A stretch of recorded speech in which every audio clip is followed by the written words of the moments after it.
Gracias, señora presidenta. Buenas tardes, colegas y a las invitadas, que entiendo algunas vienen por parte del FONAMUP y algunas vienen por el APARLEXPA. Bienvenidas a todas, aunque bueno, a la mayoría bienvenidas de vuelta, porque algunas son exparlamentarias y esta con antelación ha sido su casa. Yo creo que la mañana y la tarde de hoy se han planteado diferentes inquietudes con referencia a este tema. E inclusive tengo que decir de manera muy personal que creo que hoy y otros días se ha intentado señalar cuáles son las posturas de este u otros diputados previo a esta discusión. El momento de que un diputado o una diputada demuestre el apoyo o el respaldo a un proyecto de ley es este. A la hora de la votación, si se llega hoy, y a la hora de decidir si votamos a favor, votamos en contra o nos abstenemos. La facultad legislativa tiene que aplicarse con seriedad, como sin duda la mayoría, si no todas estarán de acuerdo conmigo, y por eso es un trabajo que yo, siendo el más joven de esta Cámara, me he tomado con mucho empeño, que a algunos les gusta, a algunos no, pero yo creo que hago mi trabajo. Y así como la profesora Bernal, quien digo orgullosamente es una representante de mi circuito desde un tiempo antes que yo, creo que cada quien tiene su espacio. Y lo importante de ese espacio es saber qué hacemos. Y el mío hoy es representar no solamente mis ideas, sino más importante las de quienes votaron por mí. La mujer, la niña, la dama, como quieran llamarle, la diputada, la política. Sí es cierto para este diputado, sin lugar a duda, que ha sufrido históricamente una discriminación. Una discriminación que por el simple hecho del sexo la ha atrasado. Que por el simple hecho de ser mujer y no ser hombre, de por ser madre, la ha obligado a discriminaciones históricas que van desde el no poder votar, el no poder tener derecho a tierra, el no poder abrir una cuenta de banco, hasta el hecho de, por supuesto, no estar representada dentro de los cuerpos gubernamentales o estatales de un país. Desde las principales democracias se ha ido desvirtuando la idea de que son los menos los que pueden votar, sino los más. Y aunque la discriminación viene de miles de años, y es una discriminación que, salvo ustedes tengan alguna idea, para mí es irreivindicable. No es de existe la palabra, pero simplemente nunca, como humanidad, podremos pagarle a las mujeres lo que por discriminación, por ignorancia y por temor, como humanidad, no les dimos desde el primer momento. El caso panameño, para bien o para mal, está muy cerca de esa realidad. Esta es una república joven, porque aun cuando la historia es hermosa e interesante, es desde 1903 que se funda la República de Panamá, pero que como muchas fue una república discriminadora y desigual, porque no es hasta 45 años después, o bueno, 42, en 1945, en donde por primera vez se le permitió a la mujer lo que nunca se le debió impedir, que es el derecho al voto y el derecho a candidatizarse. Pero aquí un diputado acaba de decir lo que perpetúa el machismo. Dice: viva Arnulfo Arias, desconociendo la lucha de Clara González de Beringer, de Gumersinda Páez y de Esther Neira de Calvo. Porque el voto de las mujeres se lo ganaron sin duda las mujeres. Y este diputado entiende, respeta y reconoce esa realidad. De esa misma forma, hay que entender algo. Como cualquier grupo que entró a la carrera, por ponerle un término, tanto tiempo después que otro, hay una desventaja. Porque si él está allá y yo estoy acá, yo estoy en desventaja. Si los hombres en Panamá éramos candidatos desde 1903 y la mujer desde 1946, es imposible que se me diga a mí que no existe una desventaja, porque les llevamos 42 años de ventaja. Ventaja que, vuelvo y repito, para mí es irreivindicable. Sin embargo, hoy gracias a las luchas de las propias mujeres, la realidad es otra. Tengo frente a mí, como lo dije al inicio, exdiputadas, exministras de Estado, funcionarias de alto nivel de la actual administración, que han demostrado estar donde están por sus méritos. Y mis colegas mujeres, que aunque con enorme cantidad de ellas tengo importantes diferencias políticas, creo que podrán decir que jamás he pensado en desvirtuarlas o en atacarlas por el simple hecho de ser mujeres. Porque a diferencia de nosotros los hombres, algunas tienen mucho más mérito por estar aquí que nosotros. Porque allí entro a lo segundo. Sin lugar a duda, una mujer en política tiene la carrera muchísimo más fácil que un hombre. Porque de la mujer, por la propia ley, por la propia conducta, por la propia cultura, se esperan diferentes circunstancias.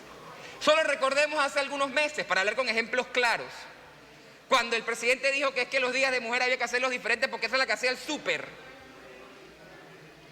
Quiero que me digan a mí, ¿cómo puede alguien hacer el súper, ser mamá, ser maestra, ser trabajadora, pero además ir a buscar los votos? Eso no se puede. Y por eso yo soy fiel creyente que esta asamblea, este país, tiene que asegurar nuevos días, nuevos años, nuevas medidas para fomentar la participación política de la mujer.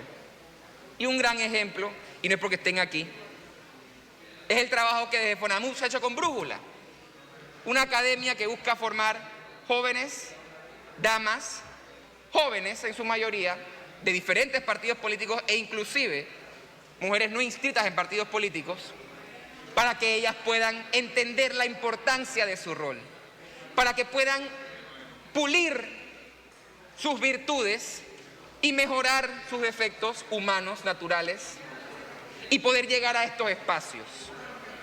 Sin embargo, la realidad es que nunca ha habido un compromiso real de que a la mujer se le trate de reivindicar, de ayudar en esa discriminación histórica, activa y real que ha tenido. Y se los digo ahora, como lo dije hace unos días en una reunión. El día que en esta asamblea se discuta las leyes necesarias para asegurar la participación de la mujer en las elecciones primarias o generales, yo me atrevo en este momento, sencillamente un año o cerca de esa discusión, que con un voto que van a contar sin espacio a duda es el de este diputado. Porque esa es la verdadera solución. Fomentar, permitir, facilitar la participación política de la mujer. ¿Por qué? Sencillamente porque aquí, en una Cámara de Diputados, estamos debatiendo una ley que habla sobre la mujer y solamente hay 14 de ellas para defender la idea. Una extremada disminución de lo que debería ser. Toda vez las mujeres son exactamente iguales en cuanto a ciudadanía y en cuanto a población en este país y en todo el mundo. La pregunta es ¿por qué no hay entonces 30 diputadas?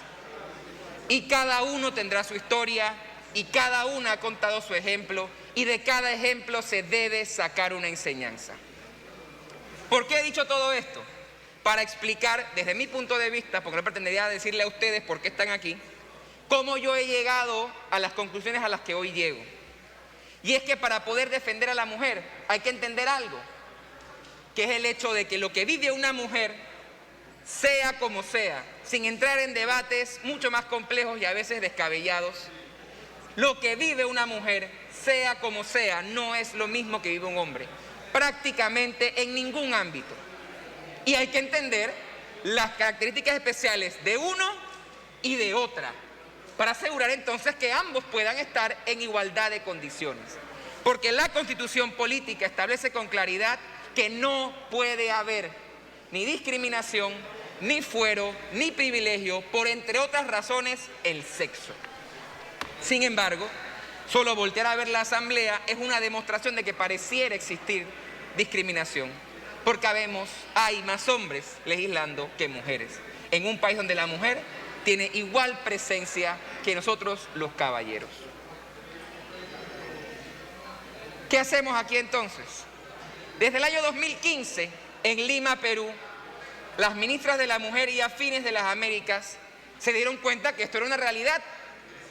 En Panamá, en Lima, en Guatemala, en México, en toda la región americana. Se reunieron y dijeron, tenemos que llegar a conversaciones y acuerdos para que esto que estamos viendo no siga ocurriendo. Y trabajando de mano de la Convención Belém do Pará, la Convención Americana que erradica, sanciona todas las formas de discriminación contra la mujer, que es la regional de la CEDAW, la convención madre de toda la forma contra discriminación, es que lanzan una declaración en la que, entre otras cosas, deciden trabajar una ley modelo en contra de la violencia política contra la mujer para América Latina. Desde el 2017, si no estoy equivocado, esa propuesta fue discutida, fue aprobada y es pública, cualquiera aquí puede tenerla. Yo entonces, habiendo hecho toda esta síntesis histórica de mi opinión, de lo que creo que vivo aquí, en mi casa, en mi familia, en el país, en la región, en la que no discuto ni por un segundo el apoyo que hay que dar a la mujer, siendo que el proyecto de ley, que sin duda parte de una génesis positiva, requiere arreglos específicos que aseguren una sola cosa. Y aquí es donde yo les pido me entiendan. Si lo que queremos es aprobar esta norma, como lo han propuesto, como lo han discutido, tal y como está, y esperar que por las razones que creo yo les voy a brindar a ustedes, sea vetada por el Ejecutivo, para mí con eso no cuentan.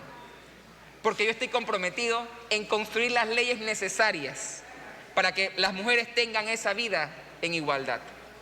Lo que no voy a hacer es aprobar por aprobar algo que sea vetado y que se diga, eso es lo que quiere el diputado Vázquez, en una ley que sea vetada. Oye, el diputado no fue 4 años a la universidad. Y por eso yo, aún planteando la premisa que mi apoyo es irrestricto, tengo que establecer los arreglos que creo en mi opinión, son necesarios.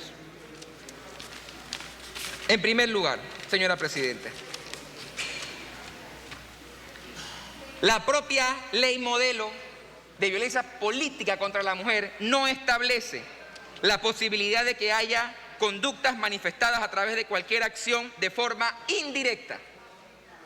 De forma indirecta. ¿Por qué? Porque todas estas razones, todas estas realidades, todas estas experiencias que han vivido las colegas y ustedes, no se pueden probar de manera indirecta. Y por eso la primera pregunta es ¿qué tenemos que asegurar? En derechos humanos lo primero no es crear el derecho, es la justiciabilidad. Una palabra complicada, justiciabilidad del derecho, que es que perfecto, tenga un derecho, ahora ¿cómo lo hago valer? Mi interés es que esta ley pueda hacerse valer y pueda de verdad fungir como una defensa para todas aquellas personas que puedan ser víctimas de esta forma de violencia. En segundo lugar, el primer artículo también incluye la palabra y que tenga por objeto o por resultado. Sin embargo, más adelante hacen una connotación y un amarre a que 7 numerales del artículo 3 van a ser considerados como delitos y a la vez como agravantes. Uno no puede crear delitos que se den por resultado. El artículo 26 del Código Penal es clarísimo, estableciendo lo que se llama el finalismo jurídico de la acción penal. Y es que yo no puedo juzgarla a usted, ni a mí, ni a nadie, por lo que ocurrió si no estaba contemplando. Y por eso se define el dolo y se define la culpa. Pero el finalismo jurídico impera en este país. Y para aprobar esto como está, habría sin duda, si es lo que queremos, modificar el Código Penal. En tercer lugar, el artículo 3 seguramente, y por eso quiero validarlo con ustedes, tiene un error gramatical, porque tiene efectos gravísimos en la defensa real de las mujeres. El literal C dice, son manifestaciones de violencia política agredir sexualmente a una o varias mujeres y que esta agresión produzca un aborto. Voy a repetir, agredir sexualmente a una o varias mujeres y que esta agresión produzca un aborto. ¿Qué quiero decir con esto? Que si yo o alguien viola a una candidata, pero esta candidata no queda embarazada y por ende no usa la opción legal que le permite abortar en los primeros 2 meses, no es violencia política. Cuando cualquier clase de ataque sexual, sin duda, tiene que ser sancionado con las más altas penas de la ley. El artículo 3 igualmente establece en el literal E, amenazar y asustar, intimidar. La amenaza y la intimidación están debidamente descritas en diferentes normas, entre esas el Código Penal. Pero el asustar no lo está. Incluir una norma de esa naturaleza puede llevar al juzgador en su momento a que, al no se configuran todas las acciones, no permite que se determine el delito y deja a la mujer una vez más en indefensión, cosa en la que este diputado no está de acuerdo y seguramente quienes están apoyando el proyecto tampoco lo están. Además, creemos que en el literal G hay que hacer avances importantes en la redacción para evitar caer en conductas ya típicas y que le den más facilidad al caballero que al caer en violencia política.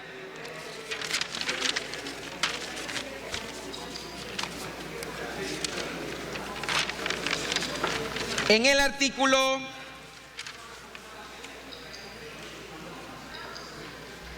20 y otros, se habla en varias ocasiones de una autoridad competente.